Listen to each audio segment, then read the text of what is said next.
All right. Yes. It's that time. It's that time, man. You know, it's that time, man. Blackout hour is amongst us. We got a lot to talk about. But before we start, tomorrow, Earn Your Leisure, 9 o'clock Eastern Standard Time, we're going to do a live that's going to walk you through how to start in crypto, basics that you need to understand crypto on a very understandable level. Wallet, ETF, Coinbase. We're going over it with Caleb Silver, who's the perfect person because his website actually, that's where you get the terms from. So if you Google Cold Wallet, you're going to go to Investopedia and they're going to give you the terms. So I felt like that's the perfect person to kind of explain it from an educational standpoint, and a great educator, somebody that can really teach. So 9 o'clock tomorrow for anybody that's interested in learning about crypto on an onboarding level. Ian, anything that you would like to say? Yes, thank you to everybody who tuned into Market Mondays. I see y'all ain't left Miami yet. Gotta do it. What a time. That's how I got sick. EWR, can you put some heating lamps up? Yo, almost got pneumonia. Please. If you want to get rich from the market, go to eninvest.com. I'll tell you where to get in and where to get out. Prices will be posted Friday. Over 90 different prices for stocks on where to get in. Multiple gems of the day delivered in Telegram. Call every week on Monday nights. If I've made you money, please put yes in chat. But go to eninvest.com if you want to get rich from the market. I love y'all. Yes, sir. All right, so here's what we're going to do. We're going to start this out. Let's start it out with Trump and his mass deportation plan. Now we have some clips we can show from Instagram. Let's show these clips. Let's show the clip. Let's talk about mass deportation, one of your big agenda items. You've talked about prioritizing people who have criminal histories. Correct. But is it your plan to deport everyone who is here illegally over the next 4 years? Well, I think you have to do it, and it's a very tough thing to do. But you have to have, you have rules, regulations, laws. They came in illegally. I don't want to be breaking up families, so the only way you don't break up the family is you keep them together, and you have to send them all back. Even kids who are here legally? Well, what you're going to do if they want to stay with the father? Look, we have to have rules and regulations. You can always find something out like, this doesn't work, that doesn't work. Like you promised to end birthright citizenship on day one. Is that still your plan? Yeah, absolutely. The 14th Amendment, though, says that, quote, all persons born in the United States are citizens. Can you get around the 14th Amendment with an executive action? We're going to have to get a change. We'll maybe have to go back to the people, but we have to end it. We're the only country that has it. Through an executive action? We're the only country that has it. If somebody sets just a foot, 1 foot, you don't need to, on our land, congratulations, you are now a citizen of the United States of America. Yes, we're going to end that because it's ridiculous. Okay, so the only part that I don't agree with is him saying that he has to kick every single person out, because we already went over this, where I don't think that that's going to be good for the economy, X, Y, and Z. If you haven't watched the episode, it's pretty legendary. You can go watch it. But other than that, I'm not opposed to how he's handling this situation, as far as to say, okay, just because you're born in America, I don't think that you should necessarily have rights to become an American citizen. You go to the other countries, you go to Dubai, you can't become a citizen in the UAE. You can't. So I'm not saying that that's a pathway forward, because I do think that immigrants play a major part, and I think that you should be able to become a citizen. But I'm not against what he's saying here. Even, if you gotta deport people, you gotta deport the whole family. I mean, that's more humane than deporting. Wait, what?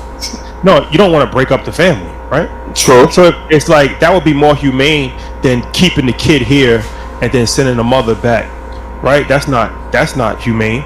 So it's like, if you're gonna deport people that come here illegally, right, then it would be better to do the whole family as opposed to breaking up the family. Nobody wants to see a family broken up. But if this law is uprooted, what other laws will he be able to uproot and or change? And does this only apply to certain immigrants, or immigrants that have came here in the mass wealth as well? Only Spanish and black immigrants, you know that. Well, what are we talking about? Kicking out immigrants. I'm like, y'all let Eli come over here run up a bag. Like, wait, what? No, 1,000%. He's not talking about immigrants from Europe. Of course not. Okay.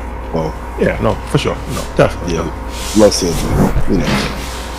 Yeah. But we do have a problem. We do have a problem with the migrants. I don't know where this started. Maybe we can bring a political scholar on, but I just feel like these last couple of years, the migrant situation has exploded. And I saw it firsthand. I saw it in Chicago when we went to Chicago, and I saw all the people camped out in front of the police station. I'm like, what are they doing? They're like, yo, they don't have anywhere to go, so this is a safe refuge for them. And I think it was like a political game that they was playing because they were trying to make a point. But they put all of the migrants, and I've seen, even in my neighborhood, I've seen people lines for. I'm like, what is the line for on a Sunday? Like, yeah, they're giving out free food. This is all of the migrants that come and just. So what I'm saying is that it's not helpful when you just have a lot of people coming into a country if you're not equipped to handle that. Now, it is helpful if those people are coming and they're working. That's beneficial, and there's a lot of illegal immigrants that work, and those are beneficial people to the economy. But everybody is not beneficial as far as on the economic standpoint. So I do feel like, you know, if you come to this country, it should be beneficial. Like, I feel like there is some level of humanitarian, like, you know, because we've done so much bad in the world that we do have to clean our karma. So you do have to let some people in just because they're seeking refuge from different situations. But if you're going to let these people in and they're seeking asylum, then you should have areas set up. You should have some level of infrastructure set up for them, like not just winging it and just have them staying in hotels in New York. Like, you know, I feel like there should be a plan. Yeah. There should be a plan in place. And, you know, Trump, he's not doing the plan. So if he's not going to have that plan, then the next best thing is to execute this plan that he's trying to get people. And keep in mind, Obama deported more presidents than George Bush did. Or migrants, you mean? Migrants. Yeah. Immigrants. Is there a difference? Is there a difference? Well, yeah. Well, you said presidents. Obama deported more presidents. Oh, my bad. No. Yeah. Obama deported more migrants / illegal immigrants than I think any other president in American history. I think so. Maybe, yeah. So that's interesting, right? We don't think about it like that. He's a Democrat, but I mean, he was tough on illegal immigration. That's part of his legacy. He was. If Auntie Shell texts me, I'm gonna let you know. But right. Oh, y'all know, he pandering. Woo, when it come to the Obamas. Yeah, for sure. My only thing about Trump is, how do you plan to pull this plan off? So, like, if a child is born here, how are you going to be able to round up the entire family and deport them on schedule and at scale? I think some of this may sound lofty, and it sounds good in theory, but the execution may be pretty tough to pull this off. But you do bring up a good point, because it is an amendment. I think it's the 14th. It's one of these. It's actually part of the bylaws of the country that if a child is born in America, then they become an American citizen. So for him to reverse that, he would actually have to change. Is it a constitutional amendment? Maybe we can get some research on that. But once you start to do that, what else can be changed? And on top of that, while we're in debt, can the country afford to have its citizen rate go down when the citizenship rate is traded as an equity? I always want to go back to the money. You don't have to like my take, but the truth is, I want to go back to the capital part. And after you get stamped on a birth certificate, that is worth something. What were you talking about? Are you talking about? You talking about like the people on your YouTube that talk about how they trade your social security numbers on the bond market at your birth and all of that? Like, that's what you referring to? That's never what I said. It's never what I said. Okay. Just that, yeah. So like, as Americans are born, we get to invest more capital into the publicly traded equities: Vanguard, BlackRock, State Street, Holy Trinity. So as they mature, annuities. Yeah, that's what for the record. For the record, off the record. Yeah. Okay. Mm-hmm. So are you for his plan so far, or are you against it? I'm not well versed in it tonight. Like, I'm just being real. I'm sick, and I don't have a formed enough opinion yet, but I don't. If we're going to do mass deportation, I just wanted to include everyone, not to be selective. Yeah. But you know that's not going to happen. You know that. You know that. Yes, I'm like, how do you pull it off? It sounds good. But the funny thing about it is that, you know, it's just so crazy how, like, white supremacy is probably one of the most powerful things ever created, because everything is just, it has a gaze over it that nobody even questions, right? And Nelson Mandela, his book is a great book, and he said that white supremacy plays tricks on your mind. Like, he was like in South Africa, when you saw a black person that was hungry on the streets, you looked right past him, you didn't think anything of it, but when you saw a white person, it was a tragedy, and you couldn't understand it. But that's because they looked at white people as superior than black people. That's white supremacy. And it's the same thing with immigration. When the story is told of Ellis Island, we had to go to Ellis Island from New York. You had to go to Ellis Island. That was part of the school trips, and they told us the story about how the poor Italians and Irish came to America with no money, barefoot, and how they worked their way up, and how they helped, you know, build the New York skyline. And they told us all of these great stories about the immigration, and they told us about all of these different things, right? From refugees, from the Holocaust, all of these different things. We were told these stories. We were taught these stories in school, and the stories were to say how much pride that the immigrant community came to America and carried their traditions, worked hard, and helped build the country, and how we actually owed them a debt. That's what they told us. Yes. Now when we look at immigrants from El Salvador and Venezuela, Honduras and Mexico and Haiti, they're looked at as the worst people that ever was created, criminals, slum of the slums, the people that's poisoning the blood of America. We have to stop it. This is a crisis of unrecognizable proportions, and everybody believes this shit. And it's just interesting that white people are never looked at as illegal immigrants when there are white illegal immigrants, right? But white people never carry the stigma of being an immigrant, right? Yeah. And that's who influxed the country more than anybody.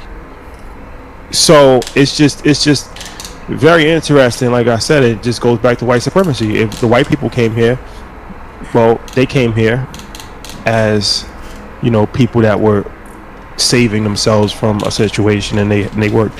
When black people come here, they looked at it like they're the worst people in the world, and we need to get them out of here as soon as possible. And everybody's going to rally behind that cry, and everybody's going to believe it, and nobody's going to ask questions, because you don't ask questions about white supremacy, you just accept it.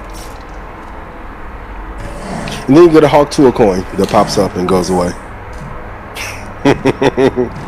Boy, had somebody from El Salvador, they would have been locked up already. I don't want her to go to jail, but there is different.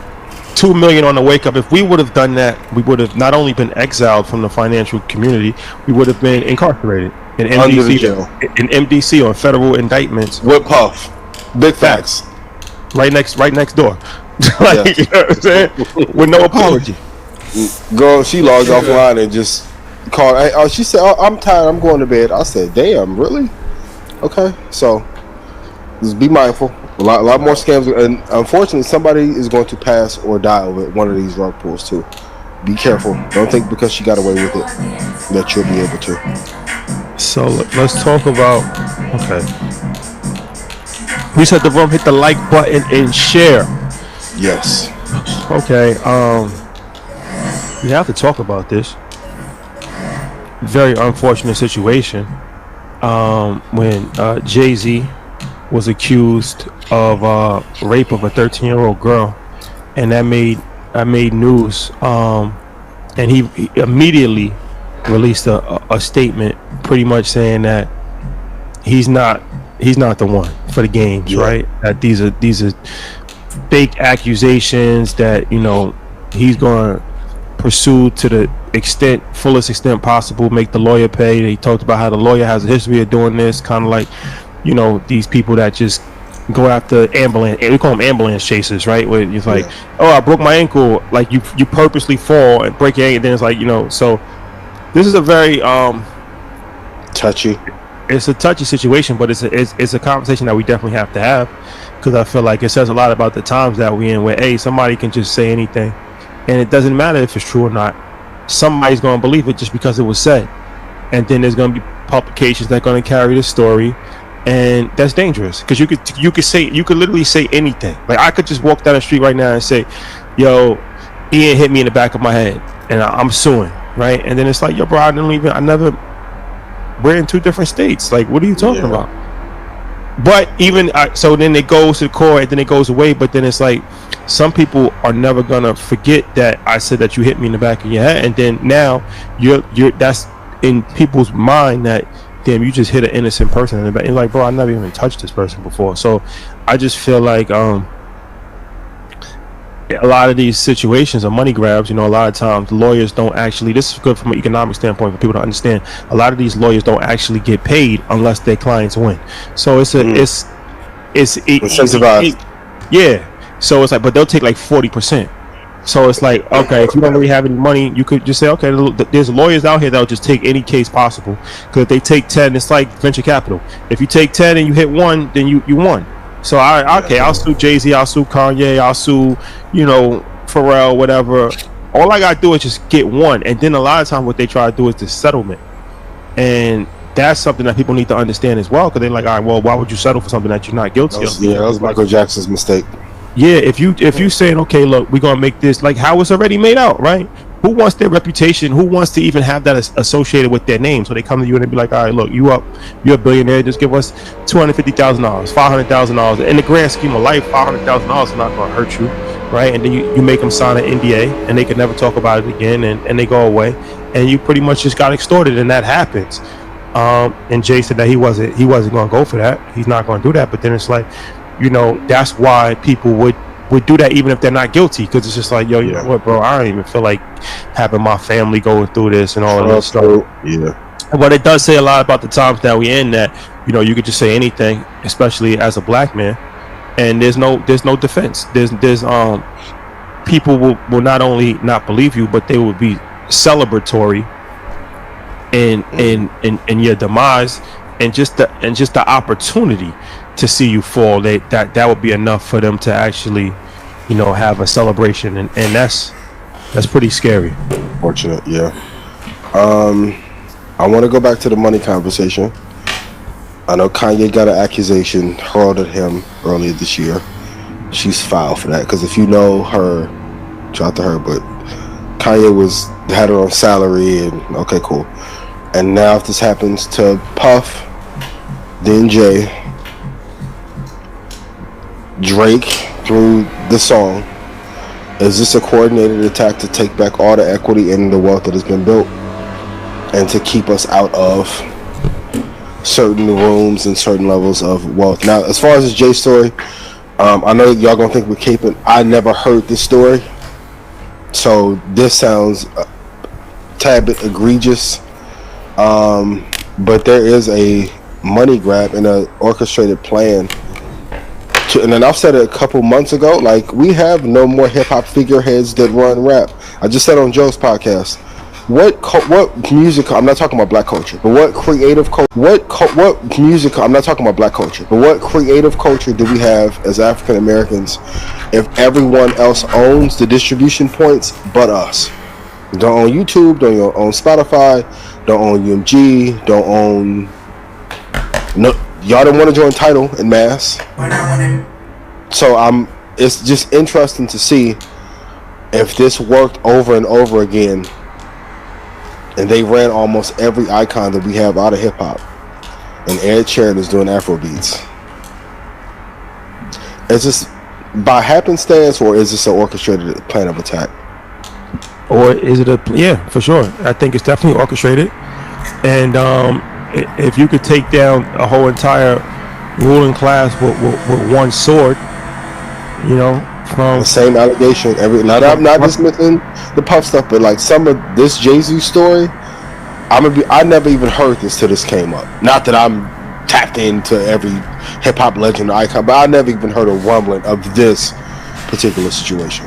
Because what you also do is not only take the wealth, ruin their reputation, but now you ruin future other business opportunities that they could potentially provide for other entrepreneurs. So now it's like, the person that he might have been able to stand next to, he might kind of not cool off for a little bit, right? So it's like if you take Russell Simmons, you take Diddy, you take Jay.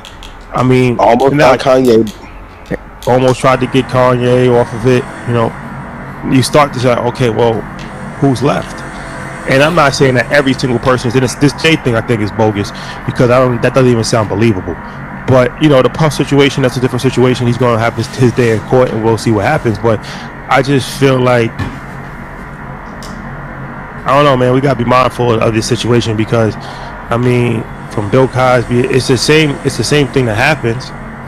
And at a certain point in time, you start to look at things like,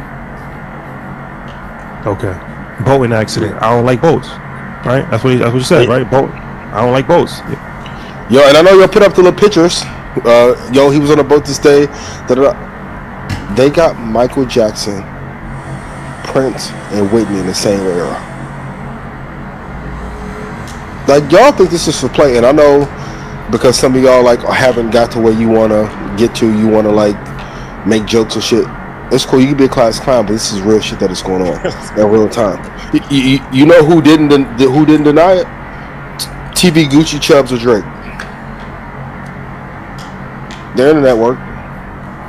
That's a fact. Mall, text, and communications work very well. Trust me, if I said something that was a lie, I would got a cease and desist already. Trust me. There's a bigger move at hand to keep us out of certain rooms and acquire certain levels of wealth at one time. Meanwhile, these catalogs are being taken and rolled into tech platforms for high valuations while they get blocked out. And if he goes down, there won't be no more vibes at the Super Bowl. I will tell you that for sure. They rolled back this DEI. Like Toby, shout out to Toby, interviewed him, and he was like, remember in 2020, like when everybody, like black people was in a position of power.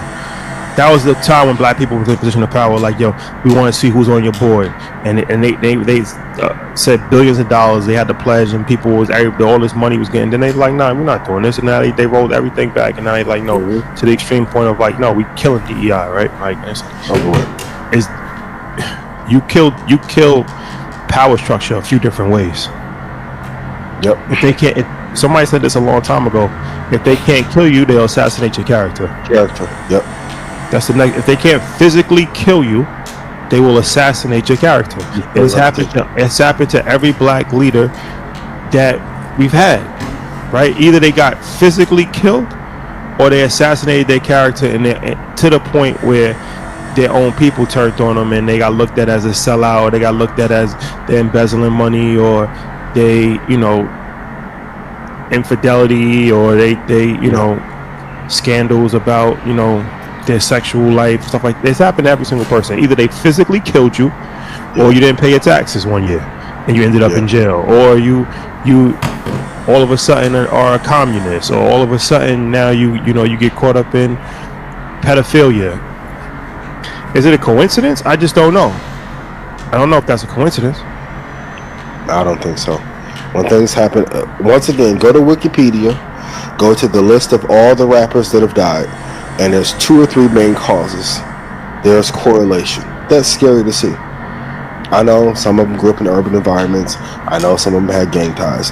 But when you have a ratio of like 70% of people being killed through overdose and accidents, I don't think all of that is that accidental, while the label keeps the insurance. And you guys that are supporting this shit, you should be ashamed of yourself too. Because why are you so happy to spread this message of somebody? Like I said, let the courts play it out. But you guys are doing it. You guys are doing the work free on social media. We didn't post, like, we ain't want to post about it because there's no need. Like, you keep posting about this, and then you want to, have your, this happened in 1998. So that kind of corroborates the story. Like, you turn into online investigators, and you're actually part of the problem. You're actually part of the problem because you're doing the work for them.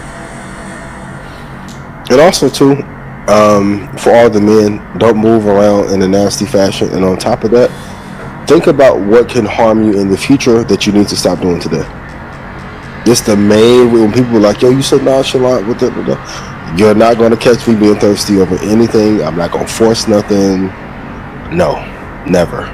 I'm cool. And I'll say this, Jay's just to it, like people like, yo, you what's the word that they use? Glazing for Jay, And I'm like, yo, we met Jay one time. We had a brief conversation, but I don't have a personal relationship with Jay. He never, we don't, like, we have relationships with people. Like some people we have working relationships with. We don't, what I'm trying to say is that there's no benefit in us. There's no vested interest. But some things are just right and some things are just wrong. He's done too much for culture. Like, not take us out of it, right?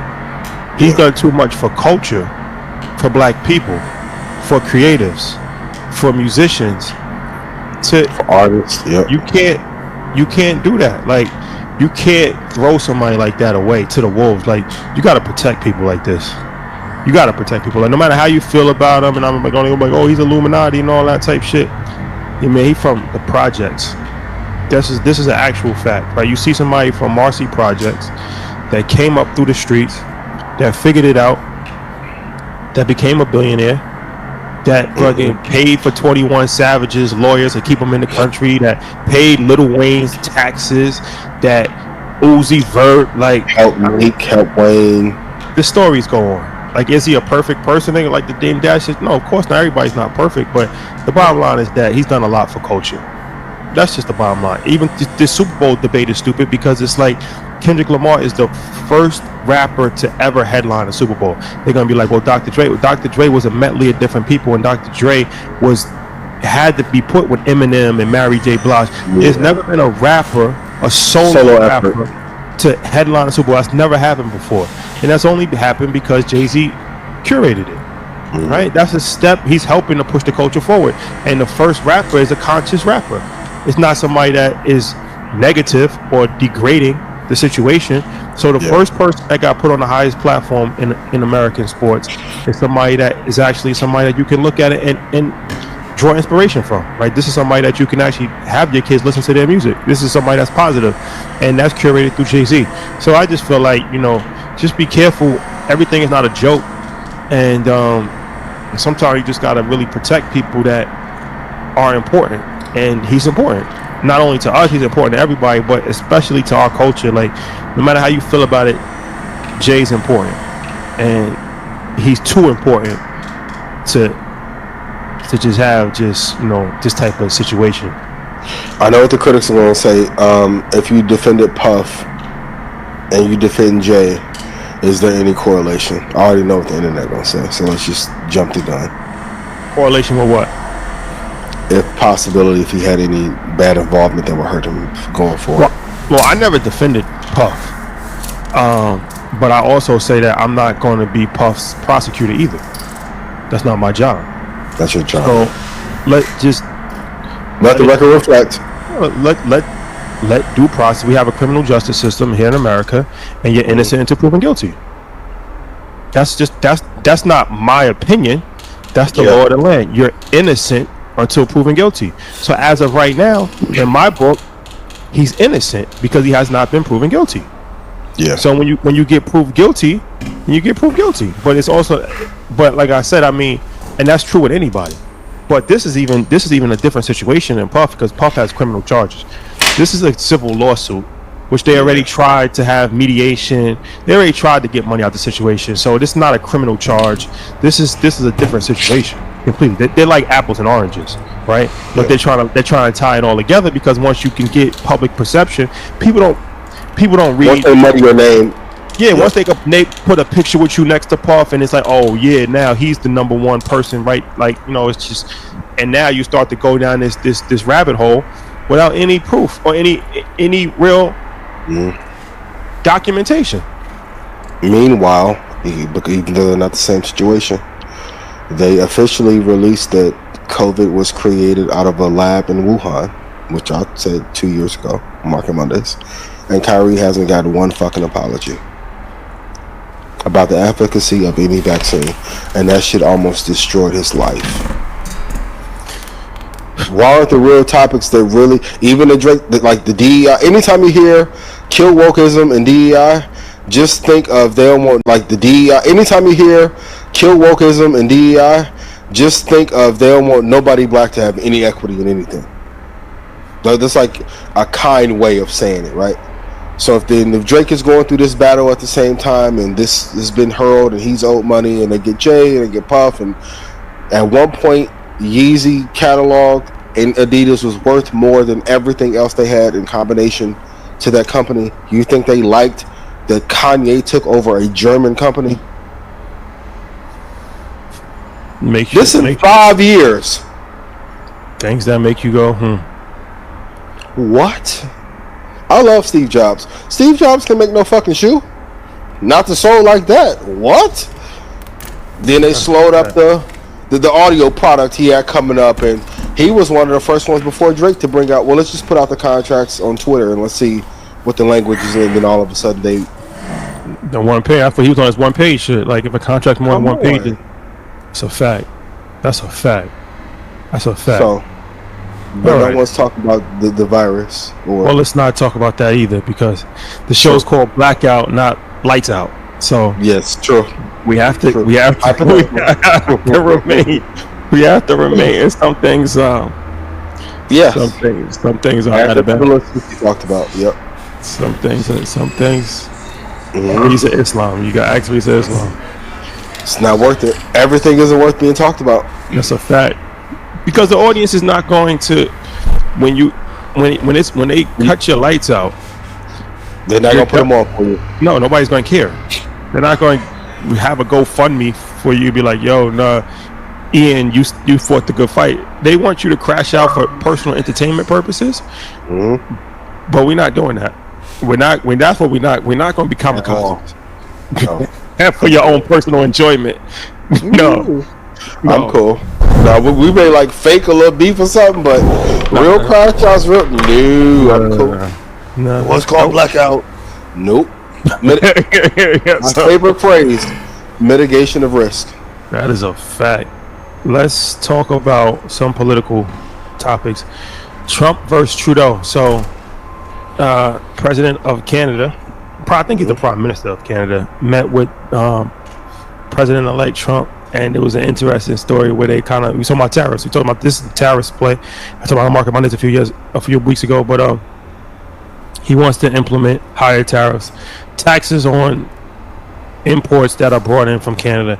Trudeau told him, for what they're saying, that it was like kind of like a joking situation, like that's going to really kind of cripple our economy. And then Trump was like, well, you have an alternative, to become a 51st state of America.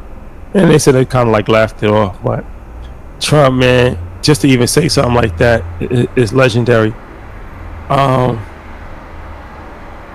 What are your thoughts? My only question is, when everyone laughed it off, did he? I don't think he was playing. Like, I haven't called nobody on that side of the administration, but when I heard it, and they're like, yeah, everyone in the room laughed, I'm like, I bet you Trudeau and Trump did not. Will this happen? No, but it goes back to the thought of, even in tech, there's certain language that is rooted in slavery. Now skip over that, but the acquisition rate of certain industries into others, even going back to what we talked about in Market Mondays, like the PayPal mafia has invaded the White House. Like, David Sachs has an important position and probably would never leave, and he was brilliant enough to think about how to exit out of Yammer and plan this media run. And it's the crazy part, because him and Chamath Palihapitiya are tight. I can see Chamath being there very soon. Yeah. So if you got power and worked your way up through the ranks, and you understand the emotions of people, being that Chamath was one of the first hires at Facebook and incredibly vital there at that time, they can have a hold on the country for the next 16 to 20 years with that administration. So I don't think Trump was joking. Will it happen? Probably not. But it goes to show, while our debt is becoming higher, he's going to find ways to take over. And from the Trudeau and Canada side, if you don't have leverage, you're going to always have a way to lose. You got to keep an ace in your pocket to be able to play. when your back is against the wall. No, that's a fact. I mean, Trump, man. Hell of a God. Hell of a God, man. Hell of a God. Get down and lay down. Get down and lay down as a person. That's who he would be. And you know, it was crazy because somebody was telling us, they like, you know, Trump. They like, you know, Trump comes from real estate in the 80s and 90s in New York, and it was cutthroat, 70s cutthroat. Like, you know, you had to really earn your spot. And they were saying, it was like, Samuel Bull had said this before, and he was like, you know, Trump can't be shaken down because we tried. He was like, he can't be no credit one time. Yep. He said he tried. He's like, nah, we tried. He's like, yo, we tried. But that's what they used to. So, for you guys that don't know, it was a whole racket back in those days. A few people, but the mafia specifically, they would shake down real estate developers, and for a variety of different things, they would make sure that they would get the construction jobs, or they would get, you know, a lot of these guys was cleaning their money through different real estate. So that's like in a movie. What's that movie? Bronx Tale? Probably, yeah. When they was like, what do you do? And he's like, I'm in construction. Because that was like one of those things, sanitation, construction, like, you know, it was one of those, the mafia had their hands in that heavy. So it was like, you building a building? Okay, we're going to come in, we're going to put our guys on it, we're going to do this, we're going to need 20%. And they was like, they tried to shake down Trump. And he said he didn't go for it. So I say that to say, he's very well versed with the extortion play and strong arm tactics. And once again, he's like a Putin, not in the sense of he didn't come up the ranks as Putin did as far as military, but he came up a different type of ranks. So he understands that there's predators and there's prey. Yep. That's human. That's what the safari is like. There's predators, then there's prey. And the prey's job is to not get eaten by a predator, and the predator's job is to eat prey. Yep. And the only thing the predator respects is another predator. Chris Gotti told me that. Shout out to Chris. I was talking to him about Suge, because him and Suge got a real relationship, and he was like, "Yo, Suge, and he was like, you know, for me, I'm from that. I know that culture. He was like, you know, we never had a problem because predators respect predators. Like, once they know that you're prey, they never stop. You're gonna get devoured. Yeah, and it's something else in the business too. People are going to try different ways to get money out of their pockets. You have to say, I remember my Telegram got hacked from a little Russian Iranian group who tried to, give us this, and I'll start over. Sometimes when we doing that, you know, even we call it a hand, I know you don't get years ago. If not, I'm going to talk bad about you online. Talk bad. Cool. Ryan is serving each other on yours. You think I'm going to let somebody serve me online over on the pay? You know, the little shop be fucking Blackout 4 days a week. Yeah. I wish you would. You go, what? What? Nah. You fuck you. You can't. And I'll check it out and won't let nobody join. Alright, cool. You can't negotiate with terrorists. You can't, because the first time somebody takes you, it's going to be non-stop. But, blessings to y'all. People gonna try it though. But they gonna try it. They gonna try it. So let's stay within the political world. Man. Well, from an observer standpoint, the Syrian regime fell. Assad, their family ruled Syria for 5 decades. His father ruled before he did, and he's been having conflicts for a long time, trying to maintain power. He was backed by Russia, and it fell. The rebels took over the city very quickly, and he ended up in Moscow. Okay, interesting placement and timing. I'm here. Hey guys. I'll be able to go real quick. Let me pop out with you real quick, my boy, okay? It's gonna be a cold winter, man. I'm sure the weather's a lot different in Syria. But yeah, he's been granted asylum, and his family been granted asylum in Russia. So, I mean, it's just interesting from a geopolitical standpoint. The Middle East Man, you know, it's one of these things. Once again, this is called Blackout, not Lights Out. So the Middle East topic, if you think we're gonna crash out about that, you're wrong. Never in life. You're wrong. Sorry. We'll bring it up.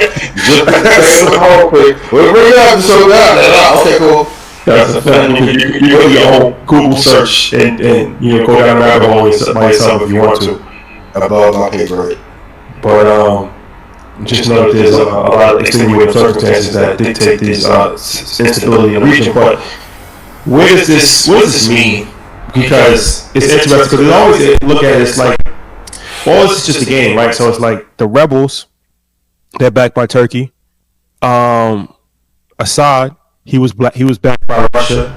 Yeah. Sure, the CIA has his hand in this situation. It was be true. So it's like, you know, what else is it? Huh? Allegedly.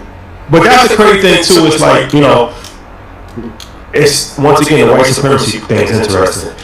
I talk about how the immigrants thing, right? And it's like when they said Russia was meddling in the U.S. elections on Facebook and all that, it was just a travesty. Like how could a country mess with and all that? It was just a travesty. Like how could a country mess with democracy? Like that's the worst thing that you can do. America has been doing that for 100 years. So it's like in every country you're doing this, you go to Africa, you Kwame Nkrumah. We went to Ghana, and this is documented. This is he was killed by his opposition that killed him was backed by the CIA. That's a fact. This came out. So it's like, but Ian, you there?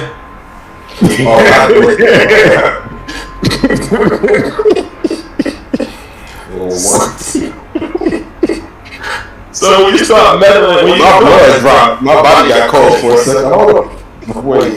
When you start meddling in different people's politics, you can't expect people not to meddle in your politics. So it's just really interesting. Every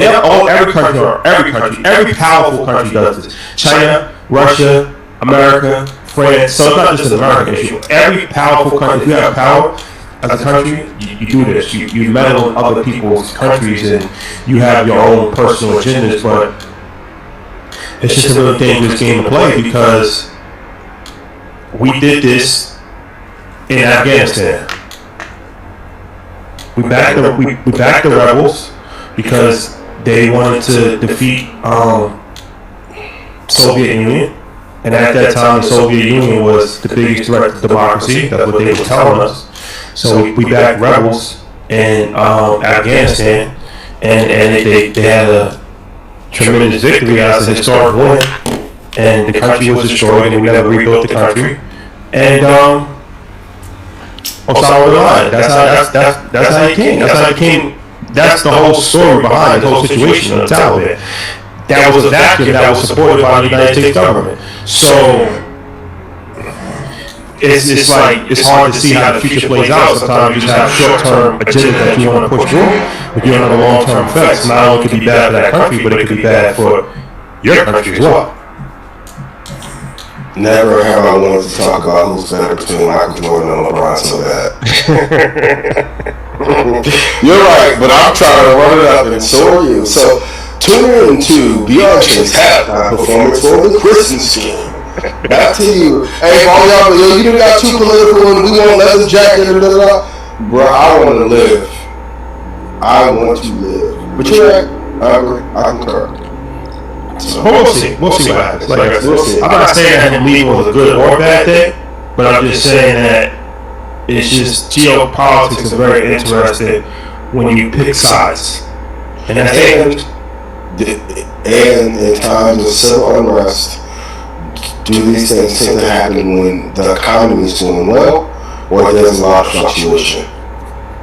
So a lot of stuff going on. Whenever, like I keep saying, for there to be 7 companies that the war is focusing on and all this infighting regime change. Like the thing that I'm looking at is who became president or prime minister. The changing in the pre-Pond party in Mexico. And there's a lot of moving parts on the chessboard where it's like, this shit like Game of Thrones. in real life. So, be mindful. Well, okay. Switching gears. Thank you. The crisis of the black family. Let's play this clip. There's a talk I give on the 5 biggest challenges black people have in the next 100 years. The number 1 challenge is the existential crisis of the black family. The existential crisis of the black family. Marriage in our culture is down to 34%. When we were growing up, it was 85%. It's now down to 34%.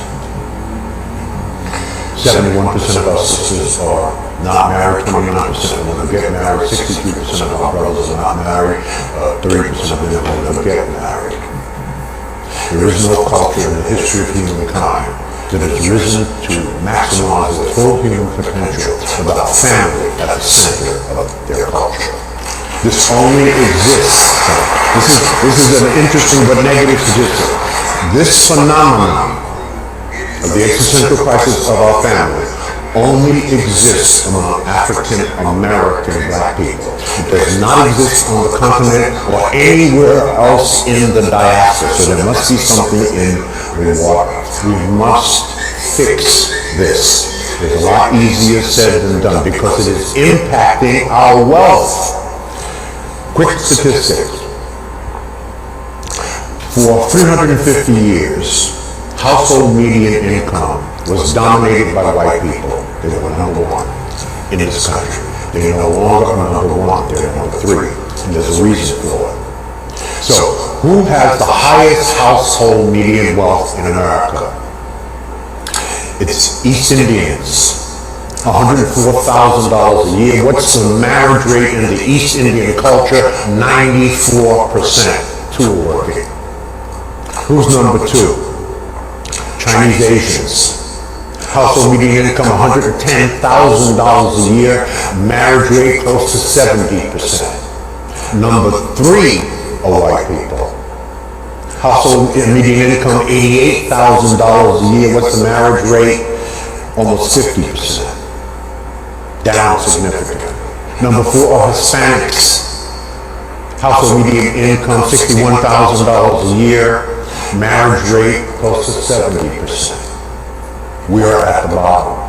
Household median income $55,000 a year. Marriage rate 34%. And projected based on facts and statistics that if we do not fix this, because white folks ain't fixing this, our marriage rate will be in the low teens in the next 20 years. This is an enormous challenge. That's a whole talk by itself on how do we fix it. It can be fixed, but we have to, first of all, understand that this is a problem. No one's talking about this problem. This is a huge problem. It's the number 1 problem in our culture. So we must fix it. Okay, interesting perspective. What's your thoughts? He went crazy on the subject, and I agree. I can't prove it, but I believe even in the 50-50 debate, the man is unseer, woman-seer. I think that was done by design to create separation in our... And not that other races don't have these conversations, I just don't see them happening at scale. And I think if you have a concerted effort to destroy wealth, how you do in hip-hop right now for the last 7 years, it's documented that there's been a declaration of war against the black family, and I think one of the things that definitely stops us is if there's no family core, you can't have any unity. And like the Pan-African movement. Umar! You'd be great for the second. But I think there's a concerted effort to keep the black family apart, and I agree, it definitely creates and makes that wealth gap a lot harder to close. And one of the best investment lessons I ever heard was for one person to work and the other person to put all the money into the market. Shout out to Dr. Pleasant from Clark Atlanta University, Art. But if there's no united front and no family structure, we can't make any progress. What do you think? Yeah, I mean, yeah, that's an easy answer. I don't think that there's anybody that would disagree with that. I mean, of course, if you have more families, then you would have a better chance at having economic mobility. You have more money. You have I mean, from every standpoint, it's better to have more families as opposed to, single parent homes. So, or she would do like in Canada, have multiple families. These are just jokes. Shout out to Nick. I love Nick dearly. He just said he's a narcissist. Is everybody a narcissist? Whenever we break up, yes. Can y'all get another word for 2025? Because the narcissism was working really well when you got to travel and take trips and tighten the industry shit, and then you break up like, he was a narcissist. Girl, there's enough footage on me to tell you about my personality type. Stop. So, but I commend them for. I do think the interview with Dr. Bryant hit home for him and Cam, and I think it brought up some considerations on if having all those kids were causing conflict and causing broken homes. I think that may be one of the most important clips that she had. But as far as him being like a fire narcissist, I don't know. Nick seemed pretty cool every time we met him. So, it's one of these things, man, where this narcissist thing is interesting, right? Because, like you said, it's become a buzzword. It's become a buzzword with people, especially the argument, right? So, here's ChatGPT 40-word definition. A narcissist is an excessively self-focused, seeking admiration, and often lacks empathy. Traits include entitlement, arrogance, and exploiting others. They prioritize their needs, crave attention, and may manipulate or dismiss others, impacting relationships. Extreme narcissism may require professional intervention.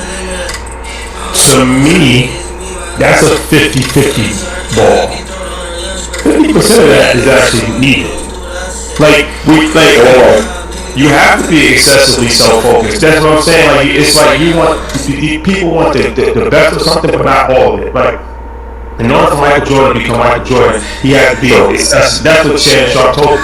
If you trying to become the highest level possible and then be able to provide us, that's what Shannon Sharp told me. If you trying to become the highest level possible and then be able to provide us a lifestyle, I never met a person that had achieved a high level of success that was not excessively self-focused. And by being excessively self-focused, you block things out. You're not paying attention to every single thing, and that might be a character flaw, but that's also a character trait that has helped you become so super successful. So it's from that standpoint, I look at it I don't know. Seeking admiration, we all have a need for admiration. It's human nature. Some people have more need than others, but that validation can also drive you to do great things as well. Lacking empathy, too much empathy can get you hurt.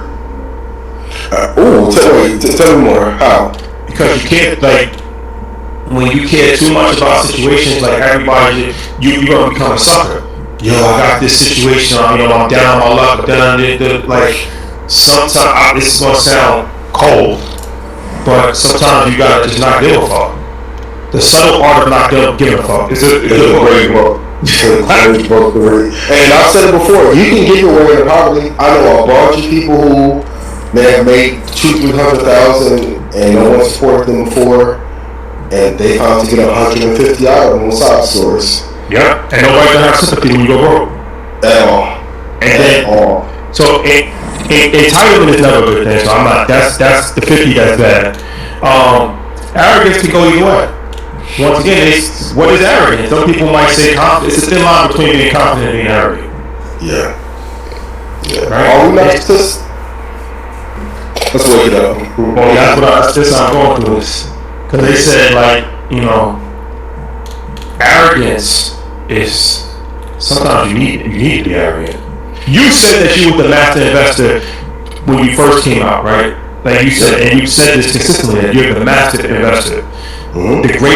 You said you're the greatest investor of our generation. And I said that because no one's talking about black people in the market today. But what I'm saying is some people might say that that's arrogant.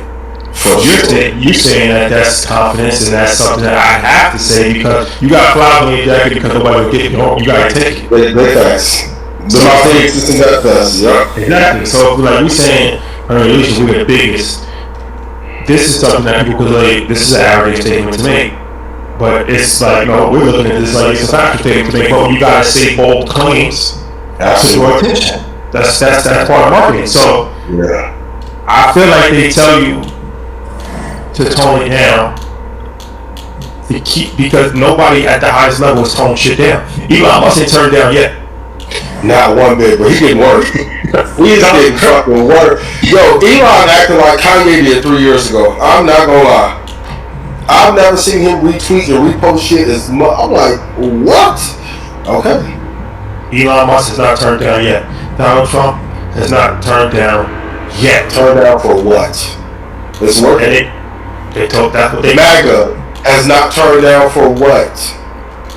And they try. Decon technically should be illegal to say that. Americans especially respect the turn up. We don't respect the turn down. Everybody say like, oh, they want you to be humble. You don't respect when people are humble. You look at them like they're weak. Yeah. And ladies, I want you to go through your list. The ones that you like the most and gave the most love to. Were they more narcissistic or more humble? Like, women can train us how to behave too. I'll say that. If y'all rewarded the good guy, non-narcissist, there will be more of us in the field. Not that I'm saying that it's right. But even the MAGA group, like the destruction of DEI should be illegal and they don't care. January 6th happened. They don't care. Like that's a deeper war that's being fought. Have you been called a narcissist? Sometimes. Never really went to Bahamas though, or Turks. It's funny how that works. When the points go away, you know what I mean? And that Baccarat Rouge, you know what I mean? Little pop-up packages and stuff. Never enough. He's the sweetest, most thoughtful man ever in life. And then when I'll be like, finito. You're an asshole. I see why they make those review videos about you. You should let me know that before I took you to motherfucking Miami twice. You know what I mean? That's cool. I see you. Let's see what the next one does. The gifts and trips are everything, but that's a fact. Yeah, that's a fact. And if you're a narcissist, embrace it. Everybody's crazy. Everybody got some shit. Yeah, sure. Don't let the world make you feel you're not good enough. I feel like you called out something though. Narcissists are needed. They're needed. Tell me more. The people that the world remember are narcissists. Alexander the Great, Napoleon, Ramses. He had 62 wives. You don't think that he was self-focused on himself? He's a narcissist. Dude, that's a lot of women to take care of, yo. 62? Oh, and half their periods line up at the same time? Oh my God. Oh Lord. So, 62 a bit much. 4? 5? Julius Caesar. This guy, Alexander, there's an Alexandria in every continent. Think about that. There's an Alexandria in Egypt. There's an Alexandria in Europe. There's an Alexandria in Virginia. You don't think that he was a narcissist? When does the narcissism go too far, though? When you kill somebody? These are just jokes. Written by 85 South. For real. And Adam Schultz. Speaking of Adam Schultz. Andrew Schultz. Man, trust Drew. Well, context. I may call Drew. I talked to Drew this weekend. I was like, boy, the block is hot. Speaking of Schultz, okay, he's saying he's getting death threats now because, like, come on, man. Yeah. It's interesting that he just needs to just get off of this topic. Like, why is he talked about the black woman thing, Kendrick made the lyric, then he come that shit about raping Kendrick Lamar was weird to me. Yeah, it was too far. Yeah, I'm not into the.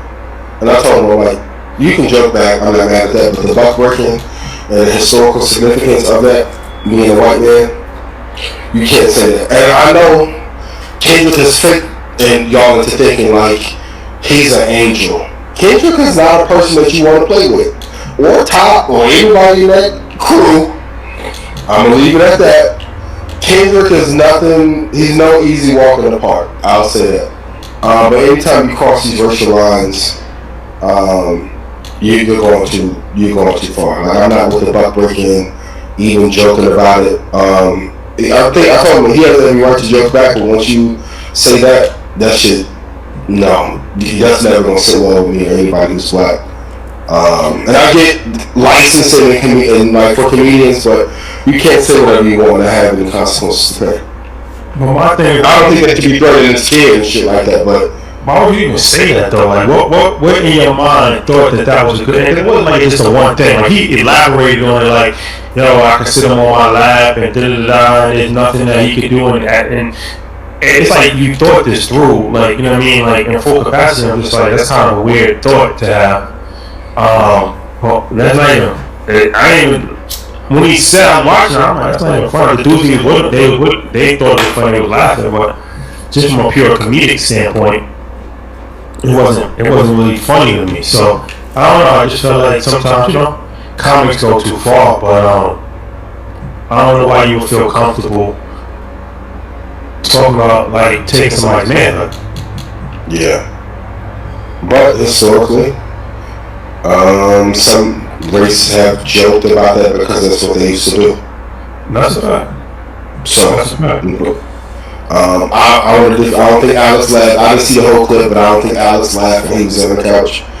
That's my guy. I'm not defending Schultz in any way for saying that. So, I'll talk to him. Hey, can't say that. But now, as far as going back and forth, he did say, hey, I'm not going to stop about Kendrick. If he keeps going back and forth, I'm going to go back and forth. But one thing the Charlamagne said, and I've always agreed, you can never be mad at a person's reply to your disrespect.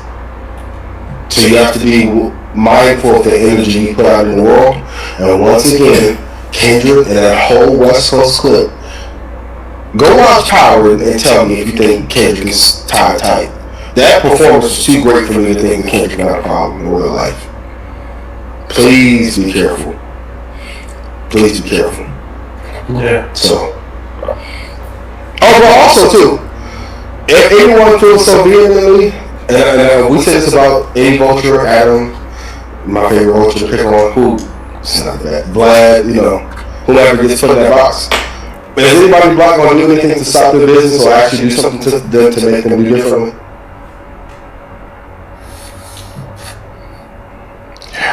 Everybody talk the vulture shit and won't say nothing to the vulture. That's a fact. That's why they want the lights to cut off. Or potential. So I'm not saying you gotta go beat up Schultz, I'm not saying that, but like, if we feel so strongly about vultures, when is something going to be done? Yeah.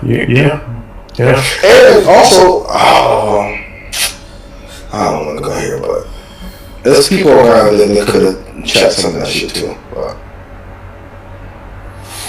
I'm sick, I feel like Rebel Rouser. When I feel better, this is me next year. Thank you. Okay, Candace Owens. She's always interesting when she speaks. So let's play this clip, please. I will not accept. The conspiracy to me is to try to convince me that the times have changed and we went from, in the black community, producing Michael Jackson and Whitney Houston to what really black people really want to hear right now is Sexy Red. And so that's the reason why these record labels are going to Sexy Red and offering her a deal. I refuse to believe that. So yes, power is held by these labels when they go out, and I don't think that's any disrespect to her.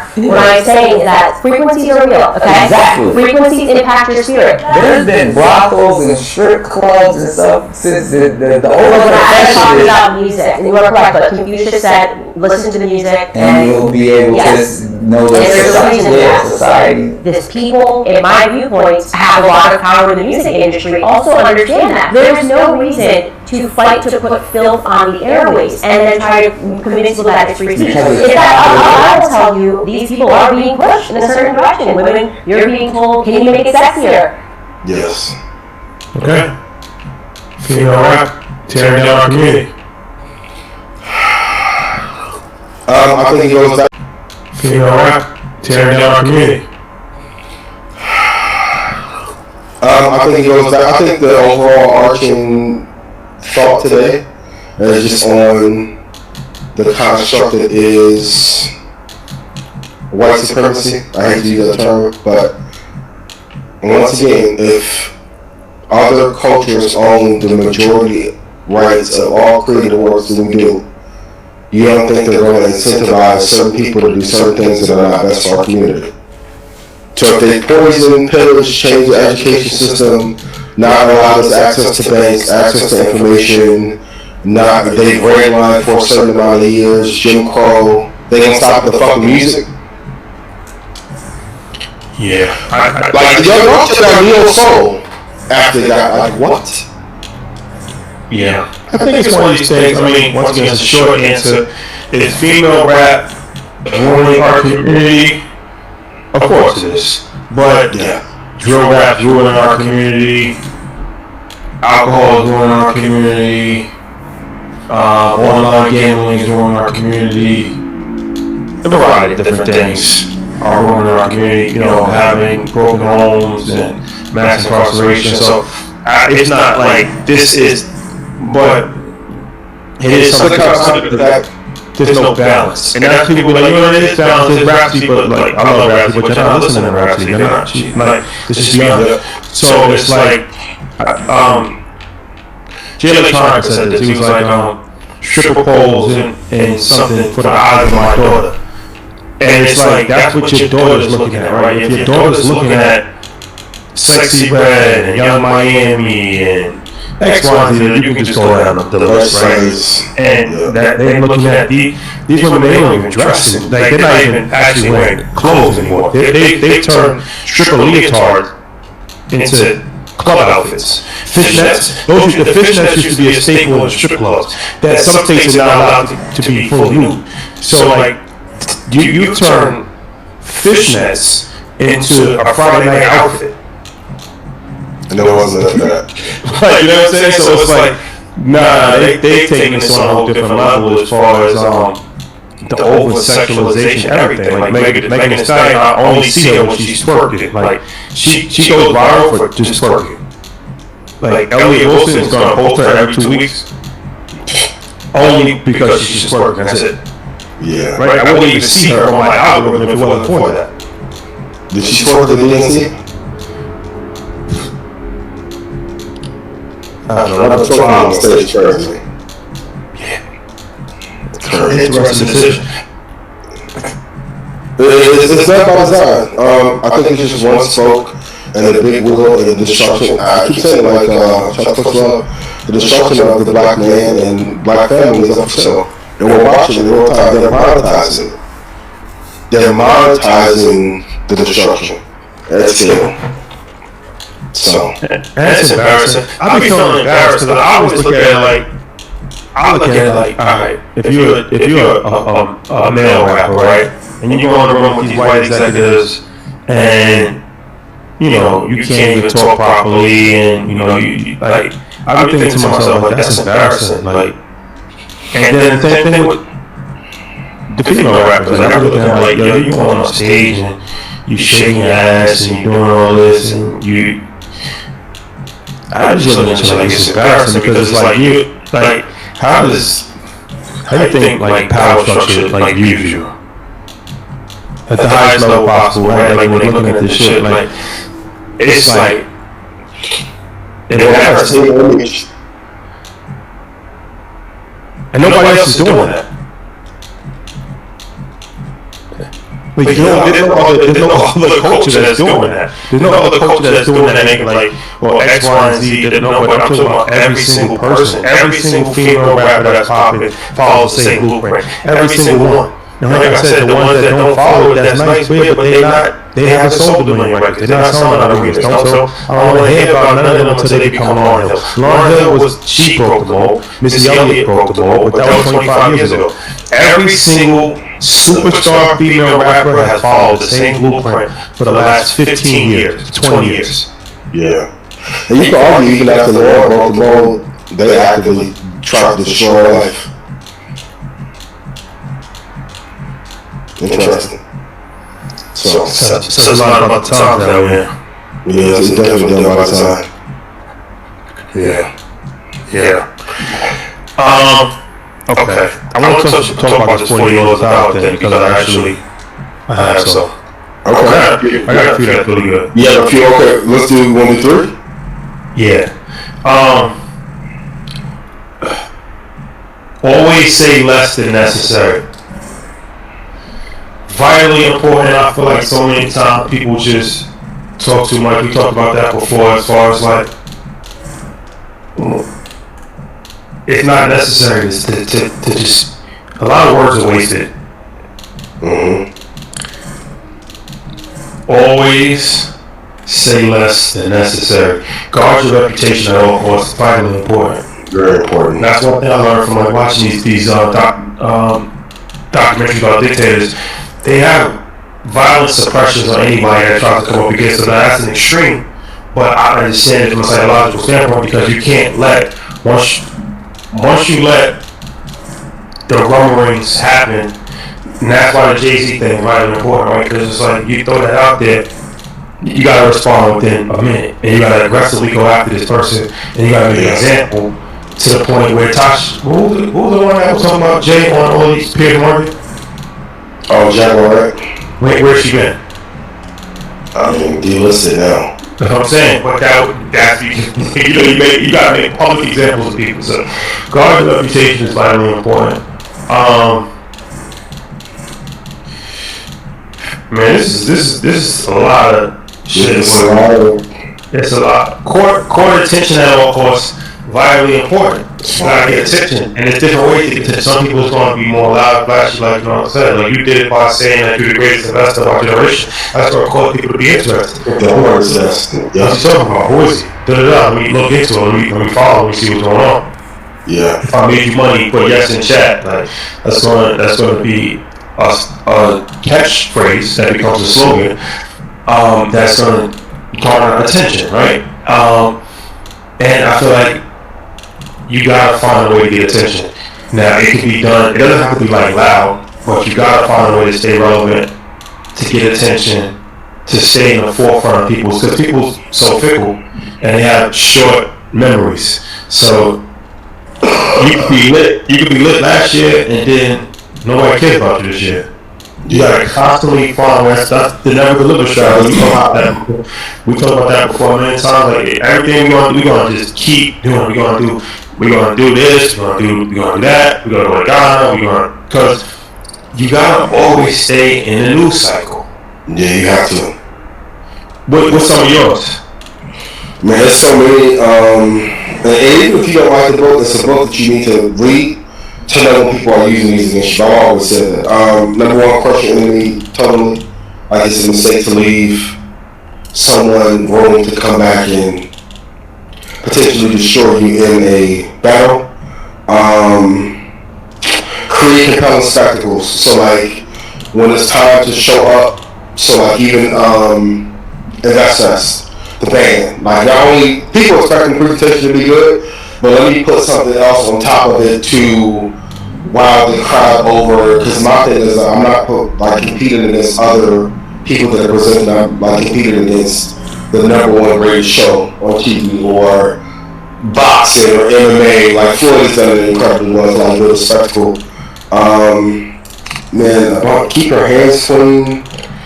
Play a sucker to catch a sucker. Like I'll be very well versed on investing because this is my way. A bunch of other areas, I'll play dumb and get the information that I need, or act as if I don't know, so a person can reveal the true intention. So, but the one that I probably apply to the most is talk less. For sure, I definitely believe, especially in war, talking is a liability. So overrated. Overrated. And I used to wonder why, like, you would play it back and just I asked my dad, like, why you not saying you don't want to be seen? You just think, like, I want to watch. I want everything I need to. Just start watching. So. That's a fact. Yeah. So can we do this? Can we play this clip from YouTube about the biggest simps and movie history? Let's play it out. Yes. I thought it was pretty funny, so. At the number 5 spot, we got Gerard from Boomerang. Fell out out with his boy Marcus, lifelong friend, over Angela. Angela didn't even want him. Friend zone him, got mad because she wanted his man. Cornball, pack him up, son. At the number 4 spot, we got B Rabbit from 8 Mile. My man met Shorty once, smashed once on the first time he met her. Thought it was his girl. Beat the shit out of the wig. Over Shorty, she was a whole smut. Pack him up, son. At the number 3 spot, we got Edward from Pretty Woman. This dude is a legendary simp. Wife up a tooth after 3 days. Wife up a tooth after 3 days. Not a call girl, not a stripper, a streetwalker. Wife though, this dude is nasty work right here, son. At the number 2 spot, we got Forrest Gump, son. The only reason Forrest is not getting the number 1 spot is because of his mental condition. But my man was simping since he was a little boy. Jenny did him all the way filthy. Didn't die with him and left him with the baby. Come on, man. Pack Forrest up, son. And at the number 1 spot, Sam Rothstein. I don't even know where to start with this dude. This dude is the most legendary simp in movie history. Ginger done did everything he would do to a man, and he would not leave. Did drugs, kidnapped his kid, took his money, everything to him. He would not leave. From the beginning, she even told him, "I don't love you." He's like, "I don't care. We don't gotta love each other. Love comes later." Legendary nasty work right here. Number 1 spot. Shout out to this brother. I just randomly came across my feed today. But I just thought that shit was kind of funny as hell because I'm a big movie guy and I watched a lot of these movies that he's referring to. So when he talks about, I never even looked at Forrest Gump like that because, like I said, what's up, super? But the dude from Boomerang, legendary. That was crazy. Right? Marcus from Boomerang, insane, bro. Was butthurt. I'm always saying nice guys finish last. Marcus was a nice guy. Marcus was actually a nice guy. Eddie Murphy was the asshole. Marcus was a nice guy. No. Oh, well, what's Alan's name? What's Alan's name? They got a great character. So Gerard was a nice guy, right? This supports my thesis that nice guys finish last.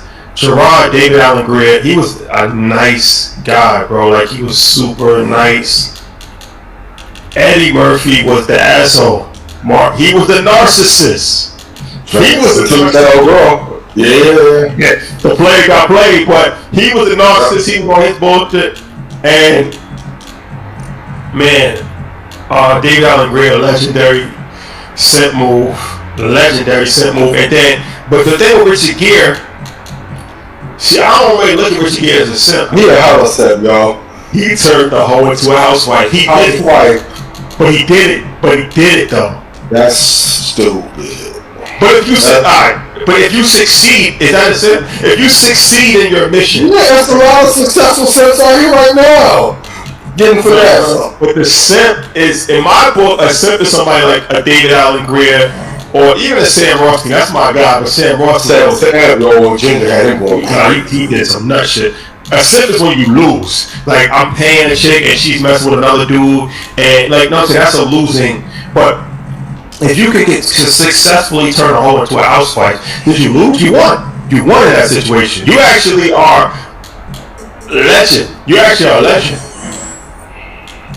That hoe gonna hop out of her at some point. At some point, that hoe, it's some rappers I want to name. They tried, and that. It may work for a month or two. And it's a movie. And that the inflation was way different. You know, inflation. Movies are based on reality. Yeah, but the motherfucker, that girl who was walking the streets and had Instagram. That's the one that matters. This is Zuckerberg's fault. The streetwalker. Streetwalker. Streetwalker. What? Nigga, you took a streetwalker to Neiman Marcus in the 80s? What? In the 80s, Richard Gere legendary for that, bro. The 80s. 84? You picked up a style, bro. No. Stand in Bitcoin. Big facts. Fucking contact. You have some big boy shit. What? Oh no! Take it back home to fucking Miami Vice and wash her off like a stray cat and clean her up. Nah, shit. What's your definition of a simp? A man who can't get women without using another device outside of themselves to get a woman. So if you gotta lead with the money, lead with the extravagant, off top, and you know she won't fuck with you without that. I'll tell you that, like, even my first few days, I won't even take you in the real car first few days. Probably the first 5-6 days. I don't see if you want to fuck with me for me. It's easy to fuck with me if I pull that shit out. I'll bring all of them out. Cool. Let me see if you want to fuck with me because of me. Well, I mean, you already did. People know who you are now, right? It's not like, they know who you are. Even if you come through with a Nissan, they're gonna know. They're gonna know that you're the great investor of our generation, so they would assume that you would have some money. Right. It's hard to pull that trick off now. It's hard to pull that. Are you still doing that now? But you think that actually works? It's still working. I mean, of course you can do your Googles and estimate, cool, but you ain't getting nothing. I'm not leaving with that. I'm cool. Yeah, I look at somebody that's a sucker. Like, so it's like, you know, when you paying for shit and they playing you and you hating on somebody else and you like, yo, why are you with him? And like, that's it. The big dirty Mac. Dirty Mac. That's how I look at it. Like I said, Sam Rothstein. Shout out to Sam Rothstein, man. That was one of my favorite movies of all time. But for him to tell her that when she said, yo, I don't love you. And he said, we can work on that. Love is not important.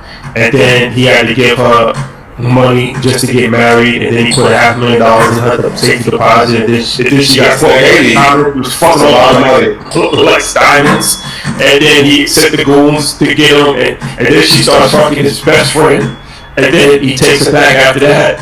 Yeah, that's some legendary. That's just nut shit. That's legendary nut shit. It's actually beyond simp. What he did is actually beyond being a simp. Yeah. He is supreme simp. The boomerang thing is more simp. That's being a simp. Yeah. With Sam, because Sam Rothstein's he's actually a gangster. Like, he's an intelligent person. The shit that he did was that's shit insane work. Yeah. That's insane work. But Richard Gere is not a simp for that. What? How? Because he converted her. Do you believe in convert? Do you believe that people can change their life?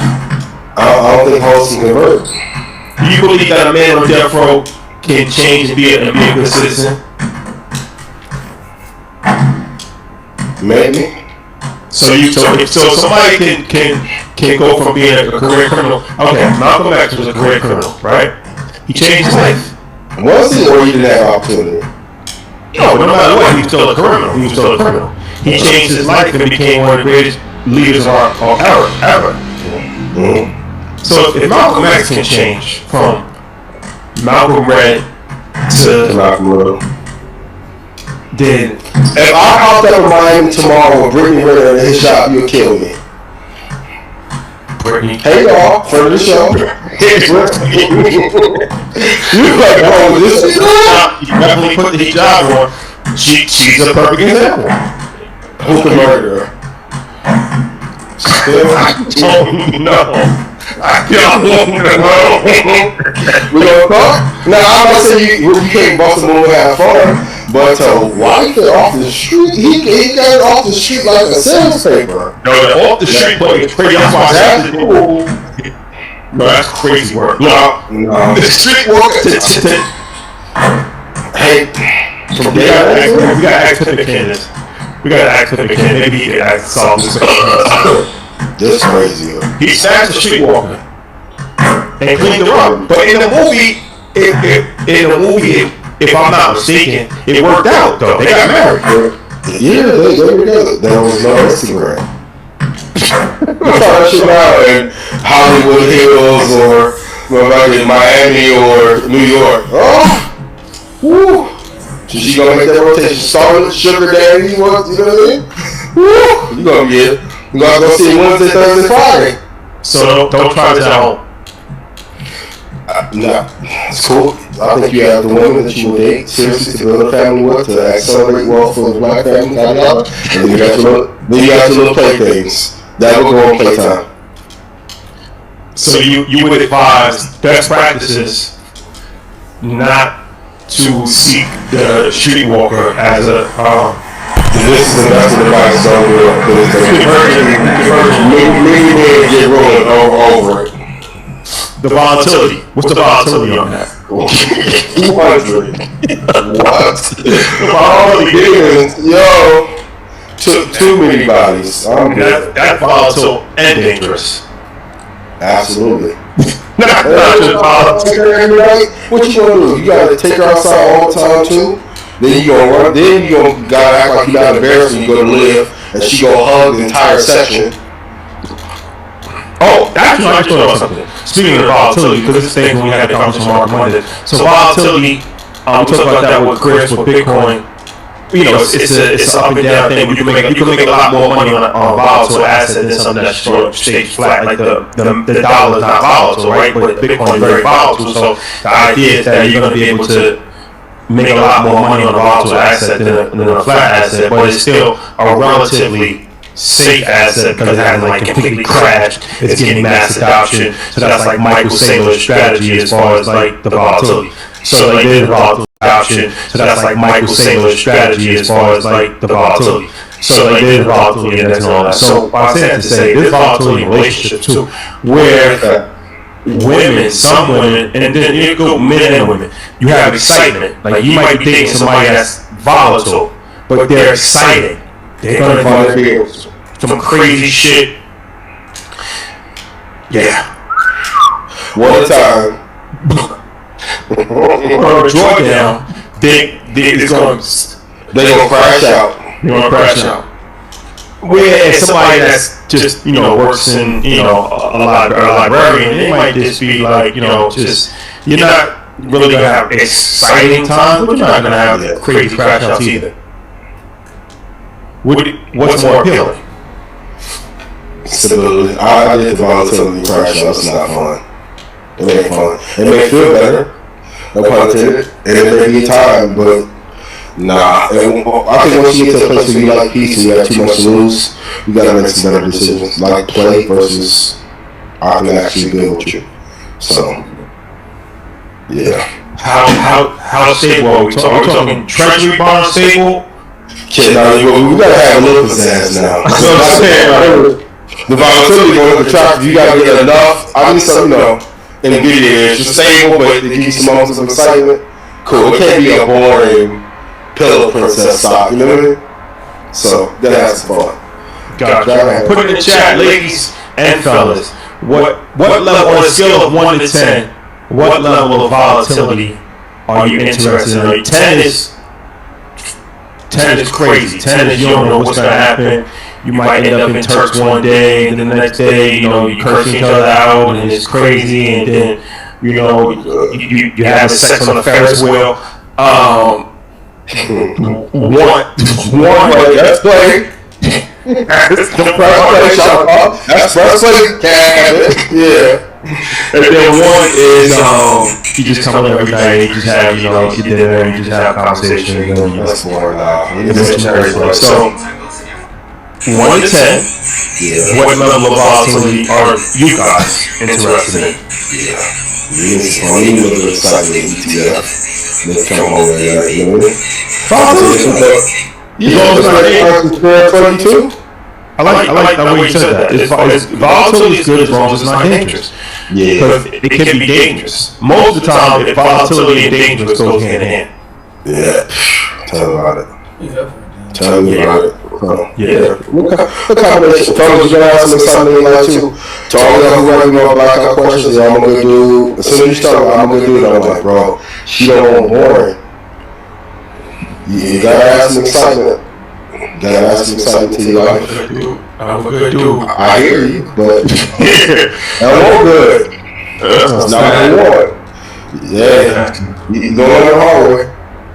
I think this might be a question from the audience. What factors do you consider before entering a partnership? Every time I approach a friend about working together to grow, it ends up costing me the friendship. Do you think it's better to avoid working with friends and family? If you can't find friends and family to work with, find friends to work with. At some point, if all these are going bad, it's on you. So you have to build on your own. Like, you have to learn who you can build with. If you have to drag somebody into doing something, those are the worst relationships to be in, business-wise. So, like, if I say, hey, let's build a cotton candy machine for investors, it's like, oh, it's easy yes or no. If I got to talk to somebody for 3 months, you're not reading the room. A lot of times we're like, I want me and my friends to build well together so we can drive Lambos in Miami and go get bitches. Your friend may not want bitches in Miami. Like, go build with the people who want to build, or build yourself. Like, it's tough. Like, not everyone wants to go on a journey. When you do it, it'll be good, but it's tough to sometimes do business with family. And the other part that never gets talked about, a lot of times the idea's not fucking good. Facts. A lot of times people are saying no because they can see, well, this shit doesn't scale or it's not as profitable. Like, my favorite thing to do is, like, okay, how much net profit will I have if I have 2 customers versus 2 million? You should be in a bad economy. You have to be able to hit big numbers with an idea. So, it may not be the right idea. Let's talk about, Michael Saylor. Let's show this clip. So the very simple idea is buy 20 or 25% of the Bitcoin network on behalf of the U.S. government, capitalize the development of that world reserve capital network, and then let all the Chinese and the Russians and the foreigners sell all their other assets and buy Bitcoin, and then money flows into the United States.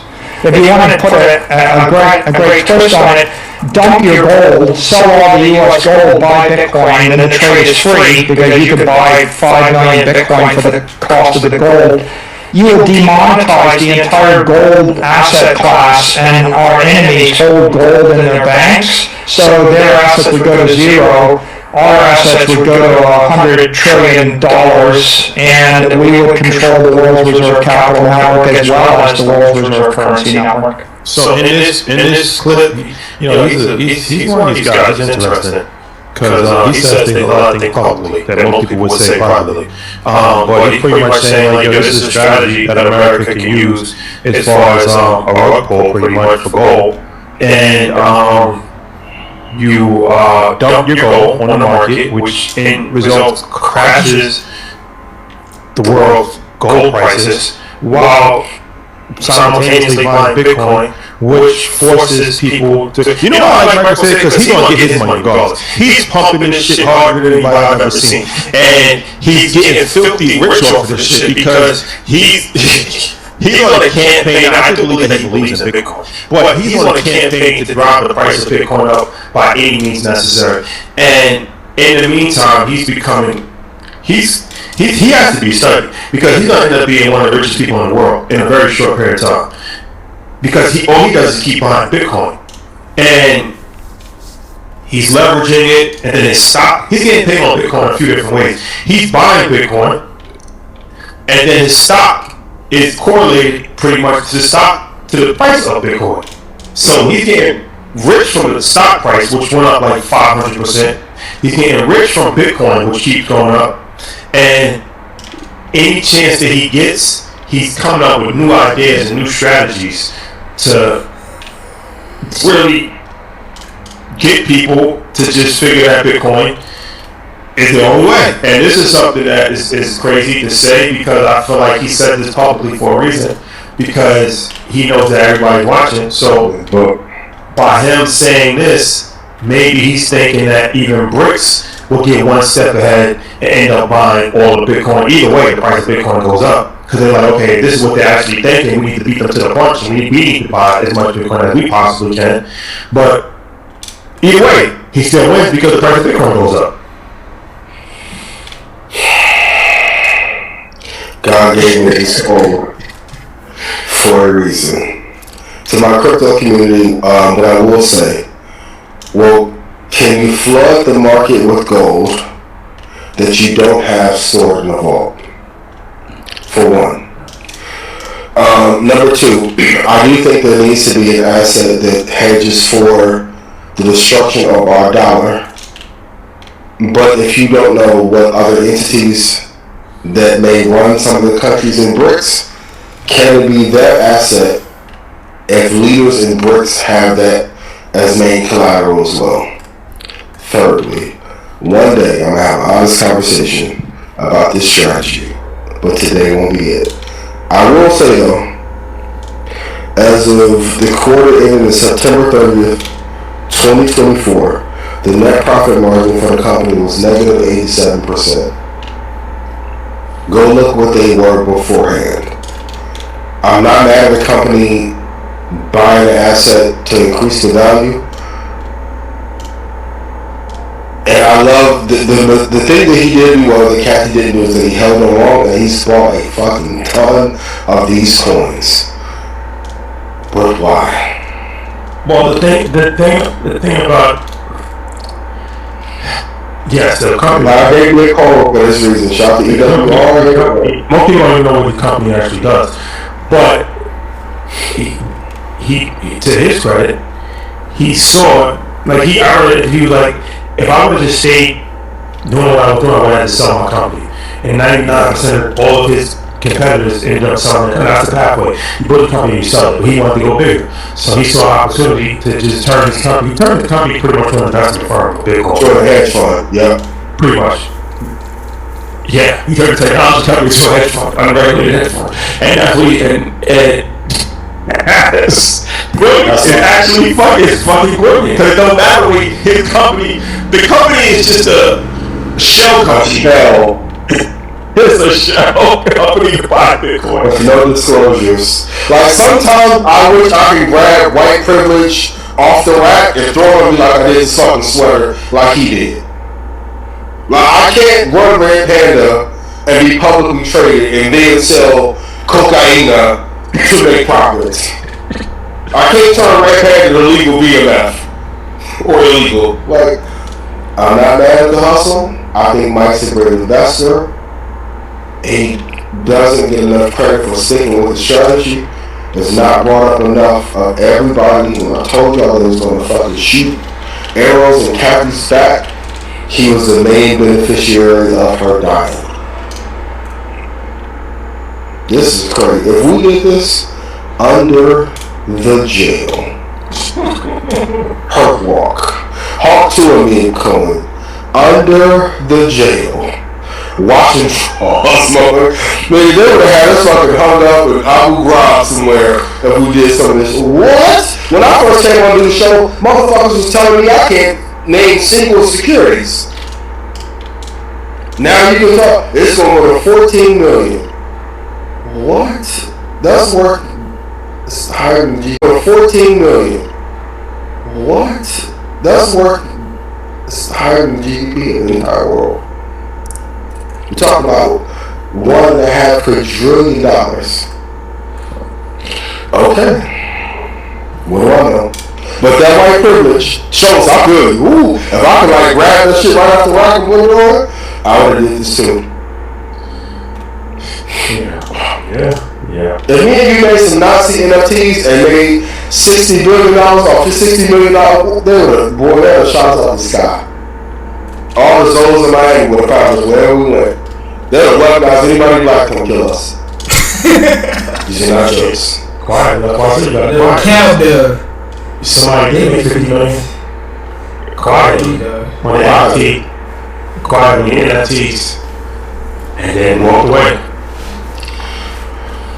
I'm not having the rock ball, but facts. But what I will say is, he finds a way to make those services and his actual company work while this Bitcoin strategy. Oh, he don't fuck pass the right.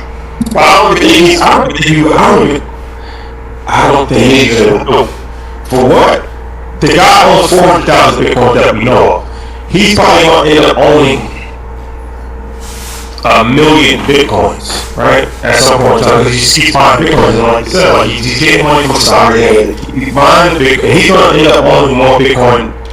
He's positioning himself let's say hypothetically this does fulfill the prophecy and it becomes, what people think that it can become, and he's the largest, his company is the largest owner of Bitcoin by a landslide, that makes him the most powerful person in the world. Right? That's the comparison of a king. That's like man's Musa, like when you have all the gold. Like imagine if one person owned 10% of all the gold in the entire world, right? Back when gold was really, when this shit was like, that era when. I agree. 1,000%. It's interesting though.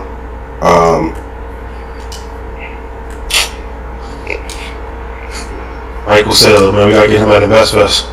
Yep, that'd be great. Yeah, we're talking about it. I will say, if nothing else, it's a hell of a hedge. It is a hell of a hedge. The regulated part is interesting, and he did it at a time when the regulations wasn't so heavy. There's some brilliant things inside he did inside the strategy. And also, it goes back to me always saying it's better to not have assets work for you so you don't need a customer or client. Somebody asked me over the weekend, like, why do you like, I think Ice asked me, why do you like investing so much? I'm like, I don't need a client or customer ever if the money's working for me. So well played. I just think there's a little gray area that he's operating in, but if he can pull it off and keep that white privilege cloak on, I ain't mad at it.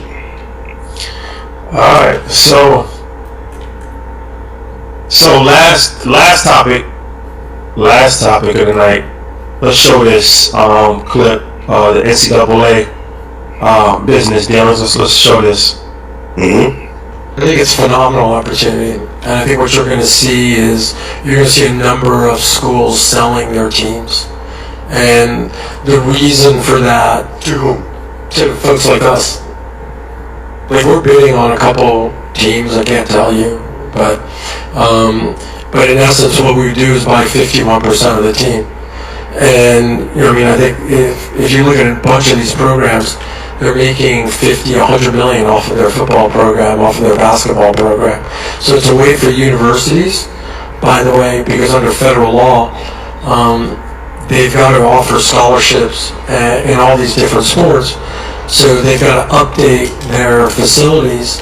So one of the things they want to do is sort of say, okay, great, my football program makes 100 million. We'll sell 50%, that's 50 million. Do 10 multiple on that, 15 multiple, that's 500, 750 million. That'll come for them to sort of fix different things at the university. So you're going to start seeing more of that. The schools need is they need money for NIL, but you can't go out and raise money for NIL because that's not a deduction. Right? So that if you're giving $1 million to Michigan and you can say I wanted to go to the sports program, that's great. But if you say I wanted to go for NIL, then it's not a deduction. So that's the issue. Okay. So that's interesting. That's an interesting take as far as pretty much privatizing NCAA college and basketball programs to generate money and fulfill, the NIL. It's going to come a point in time where this whole thing is just going to get bigger than professional sports. It's almost right there.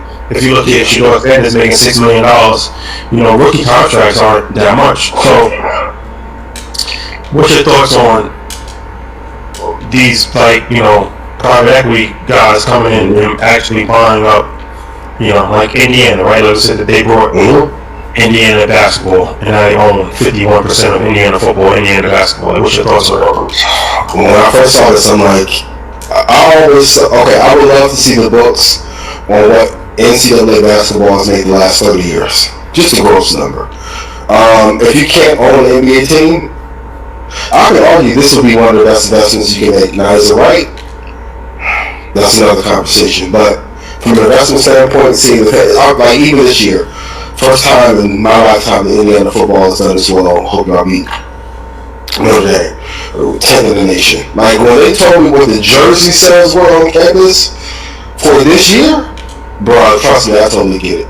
So if you're giving a kid $6 million or $4 million, minimum you're looking to make 60 or 40. But if you own the entire thing and all the rights and the gaming rights, and oh my God, bro, we're talking about billions of dollars for one campus. Like, where does Ohio State generate revenue just from football? Hundreds of millions of dollars, yeah. I mean, Like, and this is with the traditional system. Like, so I get it. Private equity is and once them and has one thing that crypto showed me when I predicted that the banks would take over is that the banks are now acting like the record labels, and they're going to let you make a sector hot for a second, and they're going to come in and take over and buy everything. I want to see the value. Go ahead. It's like Big Perk. I don't know if you saw that, but he started a company. He's part of a company where they actually the first company to start NIL loans. So they'll loan people money and then take a percentage of their NIL money. So it's like, you know, a kid in high school who's a top athlete, but he's broke right now. So it's like, I'm gonna give you $400,000 as a junior in high school, but I'm taking 25% of your NIL money. It's like VC loan. Predatory lending, someone would say? Yeah. It depends. Well, is it predatory to somebody white does it? For sure. I mean, it happens I'm not saying it's right, but if it happens in a startup, what's the difference between that and when you're doing the seed round, you're not getting 1%. You're going for double-digit equity. The difference, I think this with that is that as a founder, you need the money to fuel your business, right? So it's like, okay, if I have a tech startup company, I need $5 million to actually, or my business is not going to be successful. Where an athlete, they're going to be successful regardless, they just don't have money. So you're kind of playing off, like, whether you get the money or not, they're still going to be successful, right? But it's just like, it's kind of playing, and that goes back to financial literacy. It's like, most these people probably are not fully educated at taking this loan, because it's like, yo, bro, just don't wear a chain. Don't, like, if you're a star athlete, you're going to go to college for free. You're going to be able to eat. You're going to have a meal plan no matter how poor you are. So you don't technically, you don't need the money. It's more so that you want the money. Yeah. Touché. Well, you might need it. Who knows? Your mother might have a medical emergency, and it might be extenuating circumstances. You might be getting evicted from your home. But I don't know. I just feel like that kind of walks a little sticky line as far as taking advantage of people. But this is America.